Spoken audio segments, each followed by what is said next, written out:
Assalamualaikum warahmatullahi wabarakatuh. Alhamdulillahirabbil alamin. Allahumma shalli ala Sayyidina Muhammad.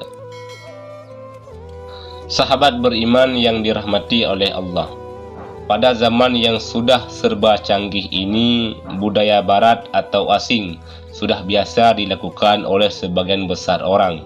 Salah satunya yaitu pergaulan bebas, terutama di kalangan remaja. Hubungan antara laki-laki dan perempuan sudah menjadi sangat wajar dan tidak dilarang. Padahal dalam agama Islam, hubungan pacaran antara laki-laki dan perempuan sangatlah dilarang karena bisa menjerumuskan pada perbuatan zina. Faktanya saat ini sudah banyak gadis yang hamil di luar nikah lantaran terjadi karena kecelakaan. Zina merupakan perbuatan keji yang dilakukan oleh pria dan wanita yang telah terjadi persetubuhan antara keduanya. Perbuatan zina adalah salah satu perbuatan yang dikutuk oleh Allah Subhanahu wa Ta'ala.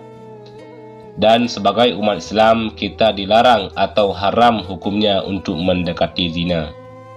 Zina itu sendiri dapat digolongkan menjadi dua golongan, yaitu zina muhsan atau zina yang dilakukan oleh mereka yang sudah menikah, dan zina ghairu muhsan atau zina yang dilakukan oleh mereka yang belum pernah menikah.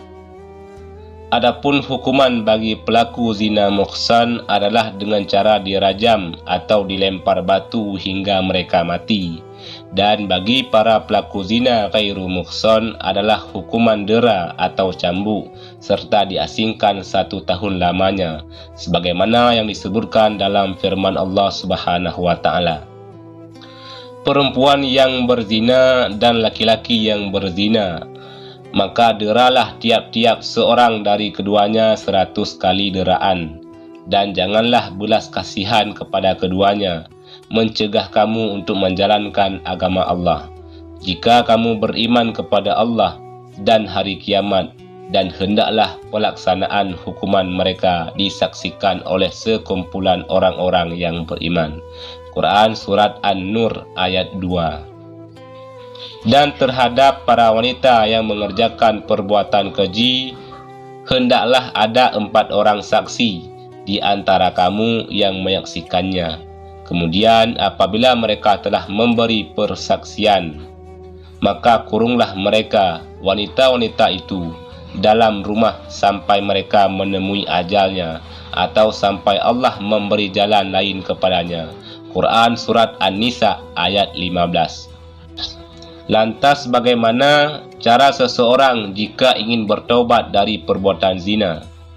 Sahabat beriman yang dirahmati oleh Allah, berikut ada beberapa amalan penghapus dosa zina. Yang pertama adalah menyesali perbuatannya. Tidak akan terhapus dosa seseorang jika ia tidak mengawalinya dengan penyesalan. Rasa sesal yang dirasakan oleh seseorang yang berbuat zina dapat mengembalikan pada jalan yang benar dan kembali pada Allah Subhanahu wa Ta'ala. Menyesali dosa yang pernah dilakukan dapat membersihkan hati dan memantapkan niat jika rasa sesal itu dijadikan awal dan cambuk untuk bertaubat kepada Allah Subhanahu wa Ta'ala. Kemudian yang kedua, taubat nasuha.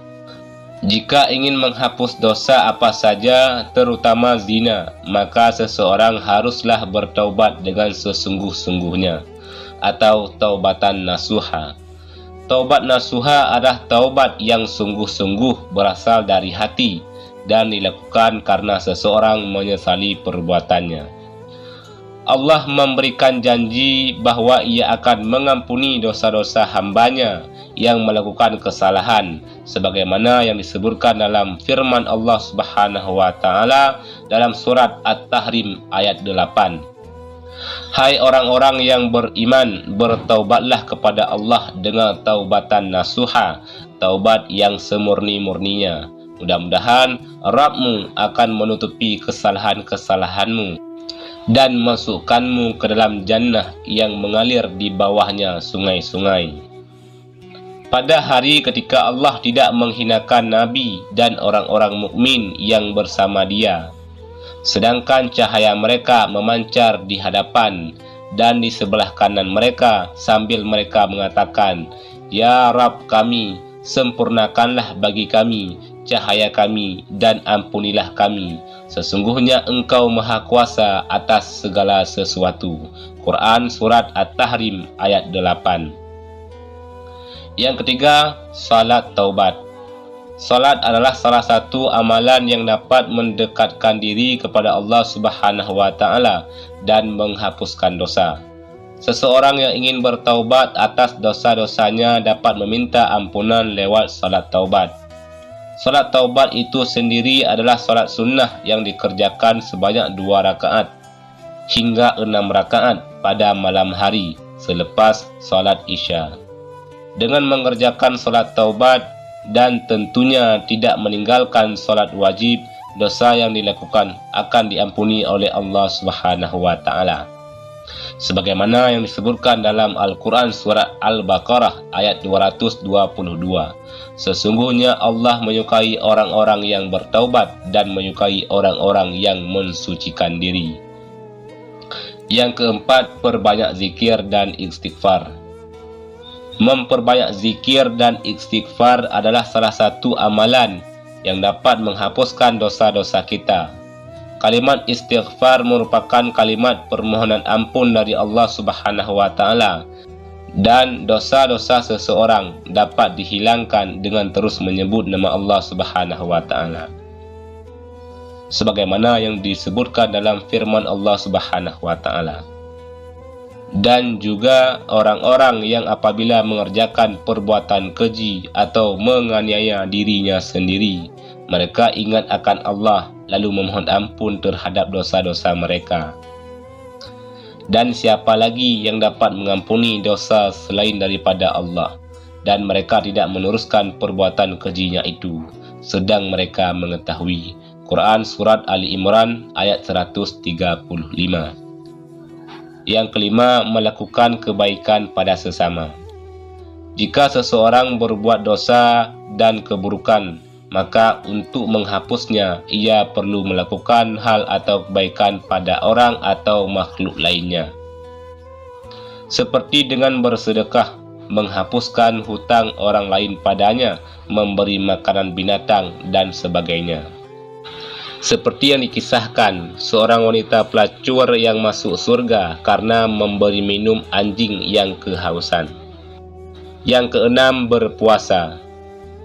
Berpuasa adalah salah satu cara melatih hawa nafsu dan kesabaran kita. Puasa juga dapat menghapuskan dosa apabila dilakukan dengan sungguh-sungguh, terutama jika melakukan puasa sunnah seperti puasa Arafah dan Asyura. Yang ketujuh, memperbanyak membaca Al-Quran. Al-Quran dapat menjernihkan hati, dan membacanya tidak hanya mendatangkan ketenangan, akan tetapi juga menghapuskan dosa seseorang. Sebagaimana yang disebutkan dalam hadis riwayat Muslim, bacalah Al-Quran karena sesungguhnya ia akan datang pada hari kiamat untuk memberikan syafaat kepada pembacanya. Sahabat beriman yang dirahmati oleh Allah, itulah beberapa amalan yang dapat dilakukan untuk menghapuskan dosa zina. Seseorang yang melakukan perbuatan zina tersebut wajib bertaubat dan memohon ampunan kepada Allah Subhanahu wa taala. Semoga Allah mengampuni kita semua. Amin ya rabbal alamin. Wallahu a'lam bishawab.